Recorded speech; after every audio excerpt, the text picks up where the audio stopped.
I am for the child who's had 7 addresses in a single year because she's in foster care, because her father abused her. And her mother couldn't believe her. She is the child I am for. I am a volunteer child advocate. I am you. Florida residents call toll-free 866-341-1425. Tap rooms are localized and they're geographic. The Hispanic community is much broader than one tap room. So what we decided to do was come out with a high-quality craft beer, 2 high-quality craft beers that appeal to the Hispanic taste and that we can distribute in all the Hispanic neighborhoods. Taino is a very light, refreshing beer. It's a social beer that you can drink probably for a good part of the evening, and it'll give you a nice light feeling. It's not a heavy beer, it's very airy, and it's very light. It's a 4.5 alcohol, which is low for beer.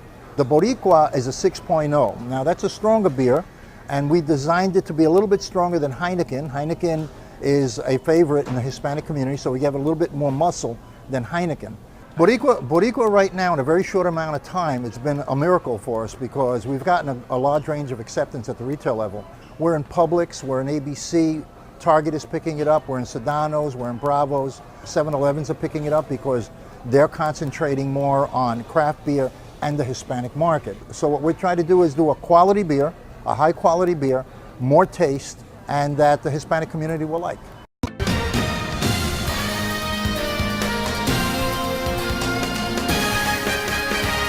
Hi, I'm Danny Ramos. Welcome to this week's edition of Hispanic Speak Out TV, brought to you on Spectrum Cable every Tuesday night. I'm here, and we're at the WFME studios, by the way. I'm here with Senator Torres, who represents the Hispanic, well, actually he represents everybody, but he happens to be Puerto Rican, and also Amy Delgado, who's also Puerto Rican, and she is a state rep. They've just come back from Puerto Rico, and they're going to tell us about what they saw and the experiences they had and what's going on with the our brothers and sisters in Puerto Rico. Senator, why don't we start with you? You went to Puerto Rico. You got off. Was it a commercial flight or was it? No, it was 2 jets that were provided by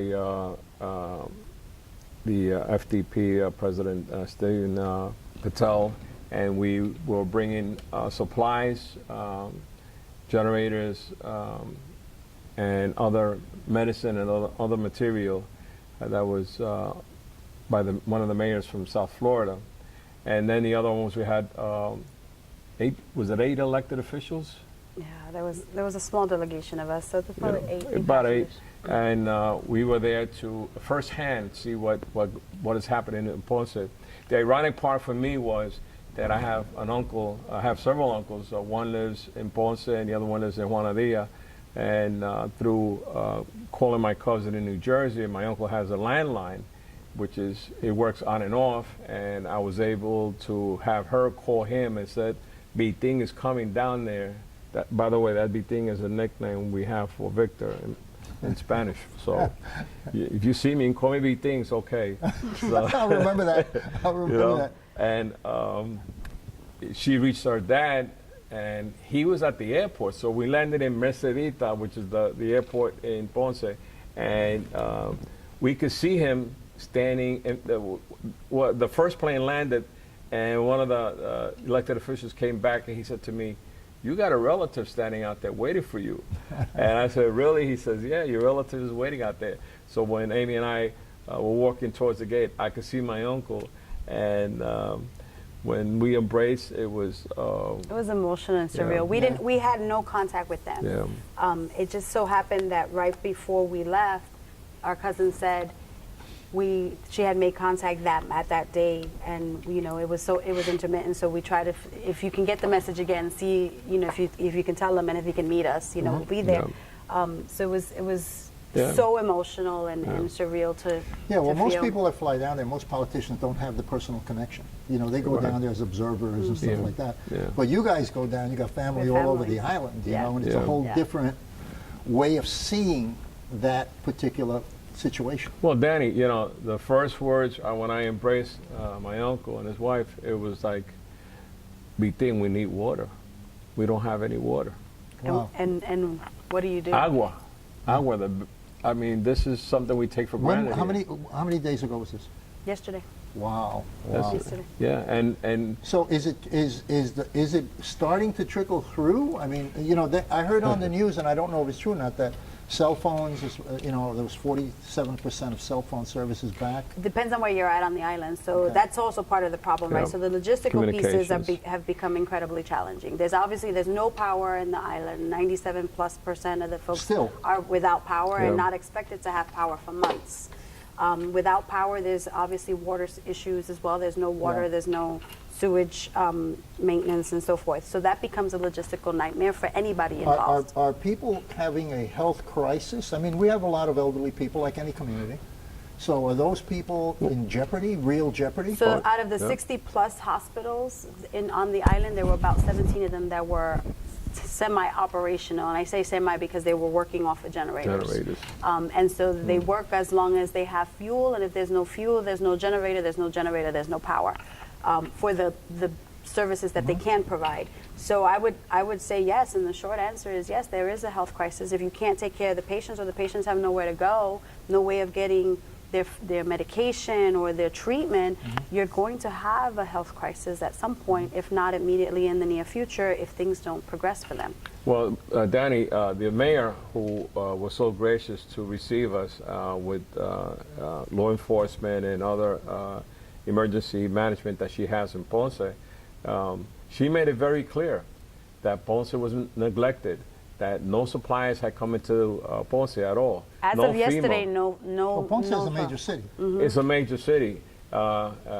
Ponce is the pearl of Puerto Rico, and the rest Yeah. is a parking lot. Like that's what they say. So there's still a pearl So there. there's you still know, a pearl there. But the idea that when she said to us, we do not have FEMA here, we do not have. And this no was mil- yesterday. Yesterday. This is not. This is first. What you're learning today is what we learned yesterday. We're not making this up. She is a strong fighter. She's a fighter like the mayor for San Juan. Yeah, yeah. You know, and the idea that she spoke very well in English, so she wasn't lacking, In the English. communication. Yeah. She was very well versed, but she made it a point that this was the first time anybody Came to visit her. came to visit her. But I'll let Amy explain the rest of the trip. So in process and in the tour, they were incredibly gracious to get us into the actual, the living areas of the community. And in Ponce, as you know, you have the southern side is the beach area, but then as you go up on that mountain, you're going to go rural. It's countryside. There's a lot of poverty up there. It's hard to get to. The road is this big. I panic on the way up and on the way down because that road is significantly narrow on the norm.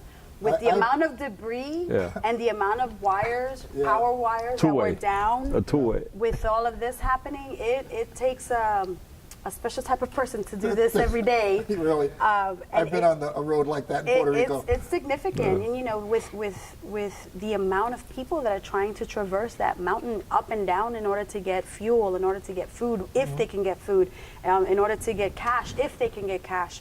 But in the process, what he's alluding to is that we had traversed the mountain all the way up, and on our descent, we were met by the governor of Puerto Rico at that time, and he met with us as a delegation and the mayor. mayor. But it was the first time that So they he had went to any Ponce, yeah. communication. He went to Ponce. He went That's to probably Ponce. because you guys were there.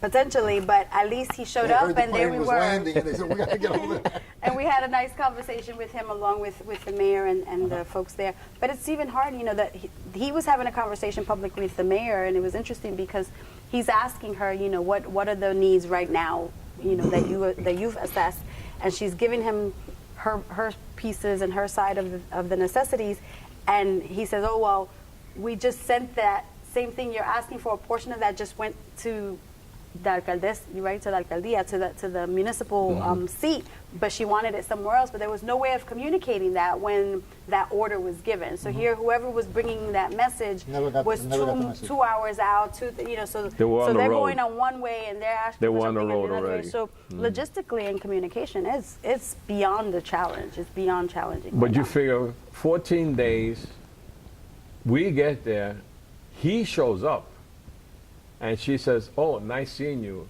It was Governor. nice to see you. Nice to see you, right? meaning that all this time and Yeah, all the, of course, he they wasn't there. haven't had any communication at all. Yeah. I mean, if people have a helicopter and you can fly around San Juan, you can fly down to Ponce, Yeah, it's Guayama. 20 minutes. You can, you know, I mean, you're not talking about a 2-hour, 3-hour Why do you visit. think that is?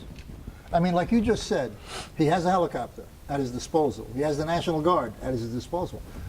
If I was him, I would have flown to I would have toured the island, you know, within a few days to see what's really up, so I could see it myself. But you know, but you have to. You think it's politically motivated? I don't think it's basically politically. I think the devastation throughout the island just is what the entire island is caught affected. him off. I mean, He's overwhelmed? Overwhelmed, or you know how huge. Puerto Rico's never had this. You know, Puerto Rico's had hurricanes before, just like Florida's had hurricanes, and people say, oh, you'll live through it, we survive. Yeah. But, you know, today you have the president alluding to, the death count is 16, right, Governor? Yes, only 16 so far. But I'm saying, so far, you haven't got communication with the rest of the island. Yeah. So you don't know how many dead bodies are in the rest of the island. Yeah. You know, it's not going to be 16. You know, in fact, I just heard on the news that it was 26. It was up.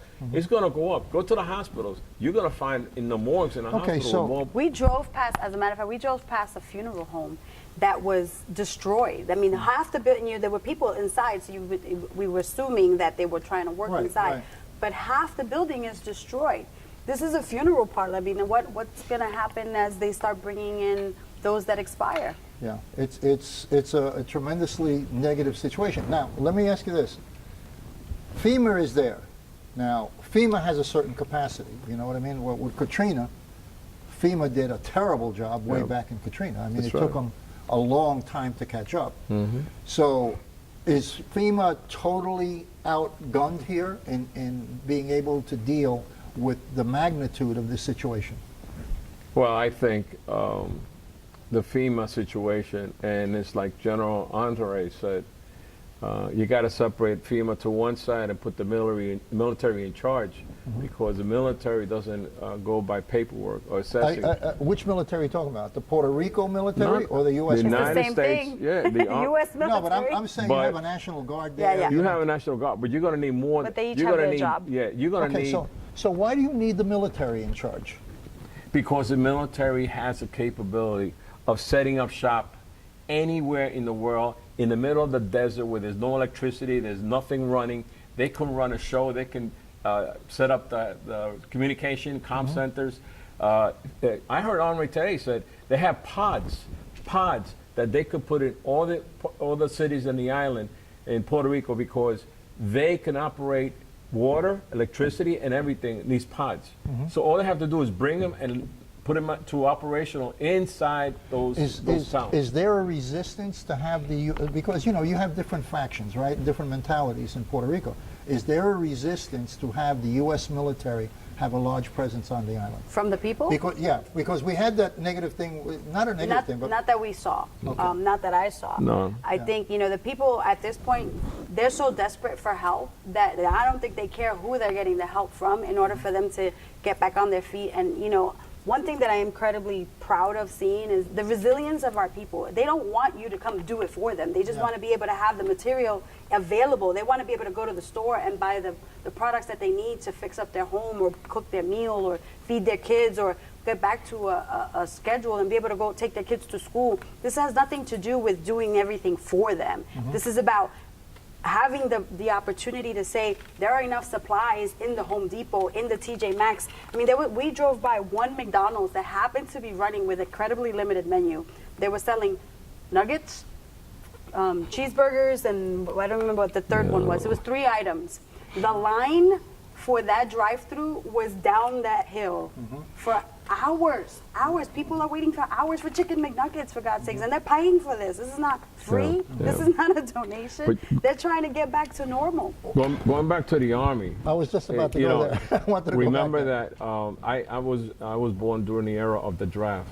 So the military in Puerto Rico, majority of them, like my uncles and my grandfather, my great-grandfather, and great-grandfather, they were all served this country since World War I. Yeah. you know, there's never been, they were always proud to serve this country. They were always willing And to there serve was always this country. military presence. And that's why I say the military, I don't know why everybody's hesitant on the military presence, but the Puerto Rican has always been proud of being part of America, part of the United States, and serving this country in whatever part of the world that we were called to serve, we were there for them. And as far as what Amy, we saw the long line of the gas, long line at some restaurants are open. We even saw on the hill going up the road, there was a mattress embedded in a light pole up there. We saw a bathroom. That was the And I only got a thing that picture. survived. The only thing that stood in the whole house was the Was the bathroom. You gotta, with the you gotta walls. send me that picture. I would have it. Yeah. So getting back to the military, you're saying you're a military guy, you have, and you know what's going on there. yeah, So veteran. they're able to do this and put these pods out and do it. like that. So why hasn't somebody pushed the button on? Because they got I think the guy who handled Katrina. That's what he said, General Henri. Yeah, So he's the Henri's guy. been He's talking got out about it. experience. Yeah, but who's in charge? Who's the commander in chief? Yeah. So You you're have to saying ask him. that he's holding that back. Well, I'm saying he has the final word. Who's going to be there? The help is trickling in. 5,000, 6,000, 9,000 troops. It's coming in. It's trickling. But the massive destruction to the island, you need more than 5,000 or 7,000. Yeah, this is a historical event. This is not going to. This is going to be in our history books. Yeah. This is going to show what was done and what was not done. What took so long and why did it take so long?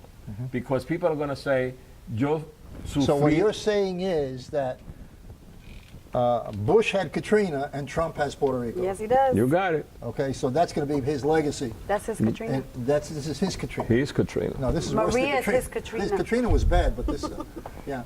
So what do you suggest right now? The military, any other suggestions? And what's being done in the communities, like in Florida, to send stuff and get people moving? I know Tampa has been doing some work over there because I was over there on Saturday, and the Baptist church over there is making a big effort, all the Baptist churches, to send stuff. So there's several, Where's the major there's several point here? things happening, and all of it is happening at once.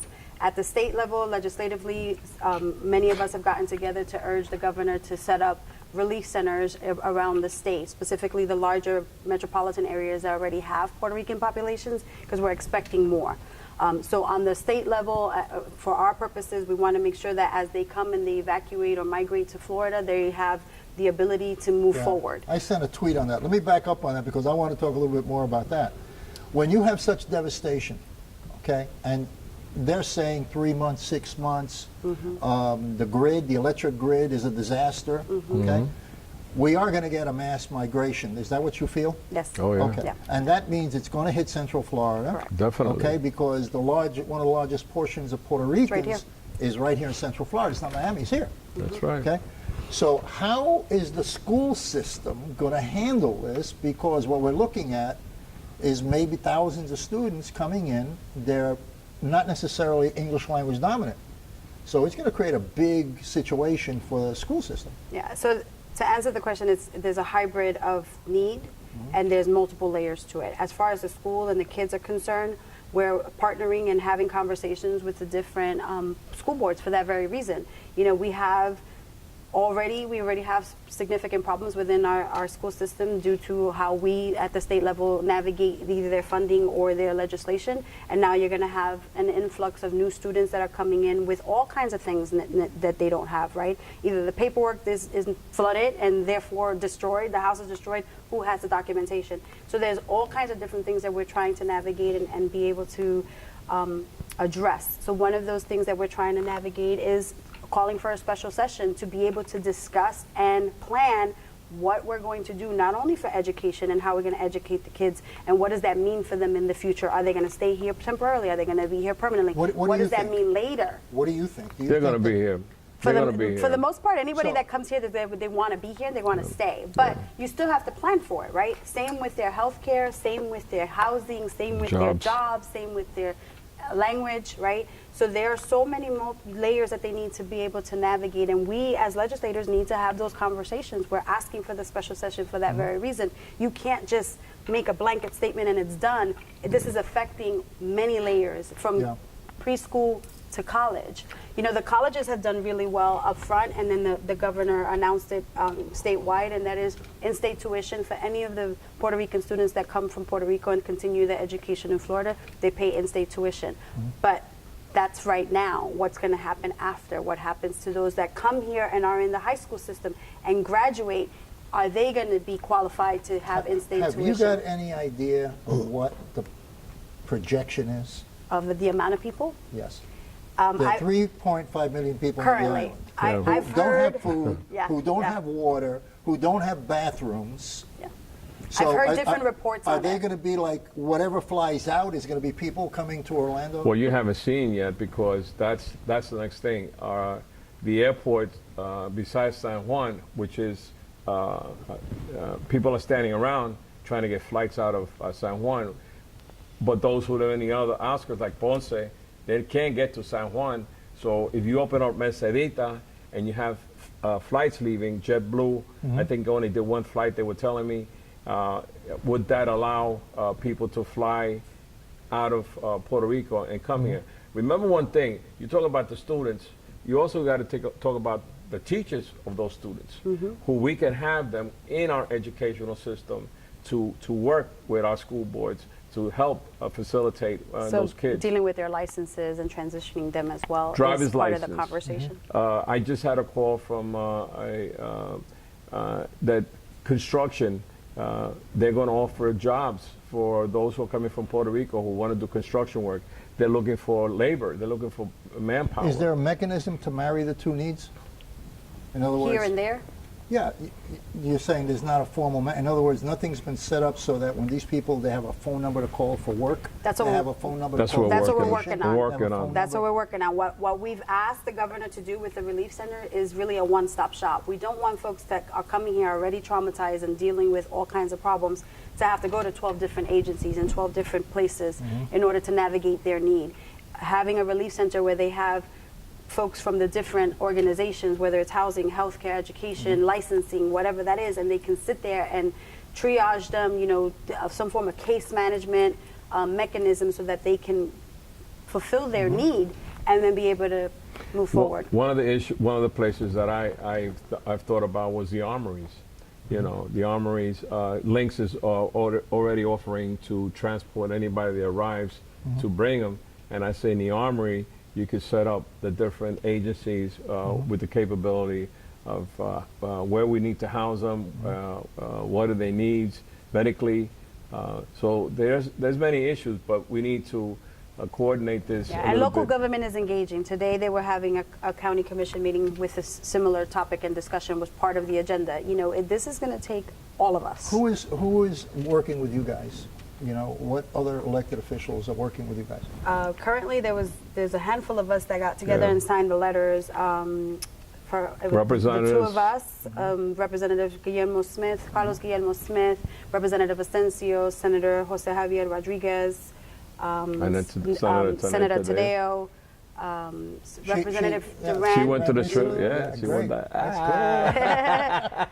So there's a few of us, and we need the entire legislation, the legislative body to do so. Somos todos but Latinos. The Latinos. Listen, you keep on saying I'm a Republican. I'm an independent. I'm an issues person. I want you to know that, okay? I am not. You know, I look at an issue and I say, okay, let me back out. Let me look at it for what it's worth. Oh, you flip now? No, not at all. Not at all. Not at all. You know, I look at issues, you know, and like I'm 100% for DACA. I'm 100% for everybody in this country should have health care. Yeah. You know, nobody in this country should go without health care. You know, I remember when you asked me about the undocumented. Be nice. Be nice now. No. Tuition. It was a couple of years ago, and I was a representative that you asked me about in-state tuition for undocumented students, and I had told you the other party was dead against it. I think you made some phone calls that you made them change their mind. Well, and you know, There's sponsored it. movement. There's movement. You know, you cannot take away the future of this country is the kids. Sure. What you put in is what you get out. Amen to Yeah. that. You know what I mean? Yeah. So I don't care what nationality they are. If you don't educate them properly, if you don't feed them properly, you don't take care of them, they're going to be the legislators and the people who vote for the future. So you got to take care of kids. Well, and you're not going to send back, all these DACA kids. No, That's not going to happen. No, the problem here is the economy is built on the young people. When you have young people working, because we are getting older, right? I don't know about you, Victor, but I'm holding on. The two of you hold on. I need a Boricua beer right now. You wait for that those youngsters to put into the Social Security, to Exactly, the Medicare, exactly.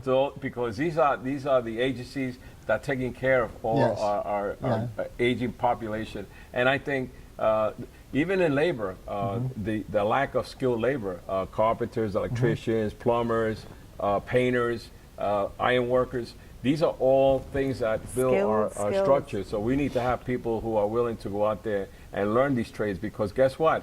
It's your bread and butter. Yeah. I'm going to take a break. Hold on a second. We're going to take a break right now, and we'll be back in a minute.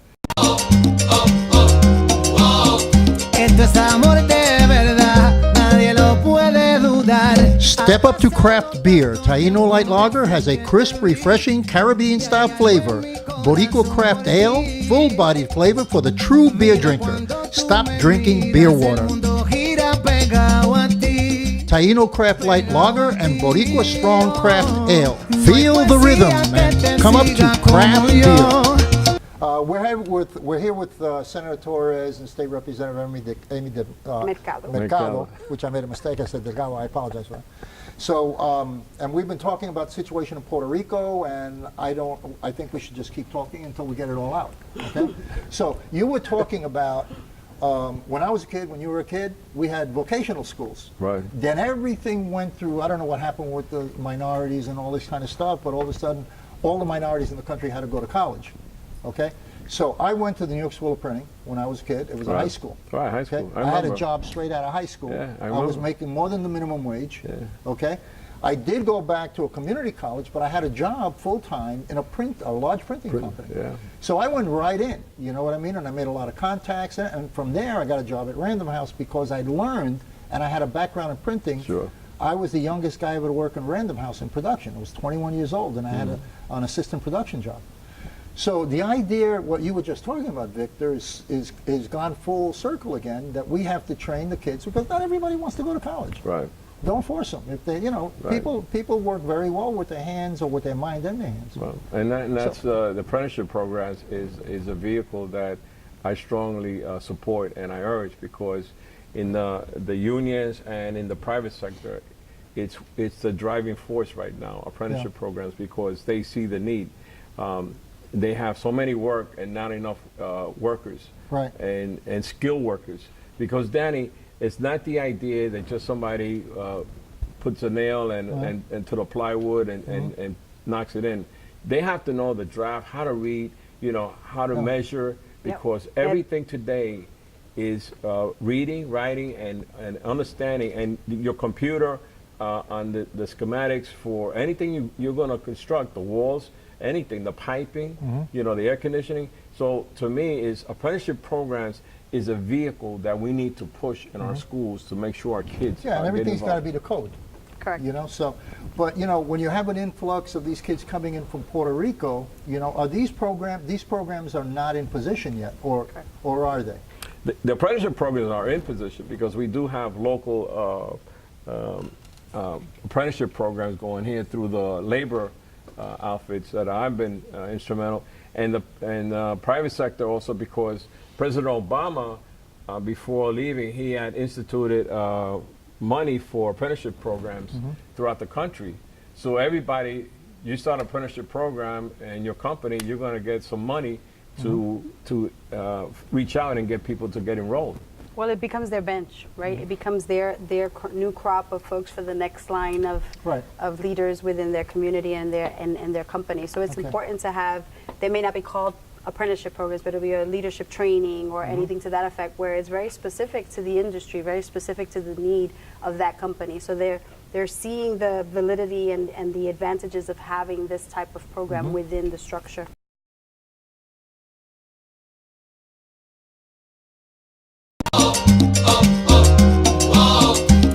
es amor de verdad, nadie lo puede dudar. Step up to craft beer. Taino Light Lager has a crisp, refreshing Caribbean-style flavor. Boricua Craft Ale, full-bodied flavor for the true beer drinker. Stop drinking beer water. Taino Craft Light Lager and Boricua Strong Craft Ale. Feel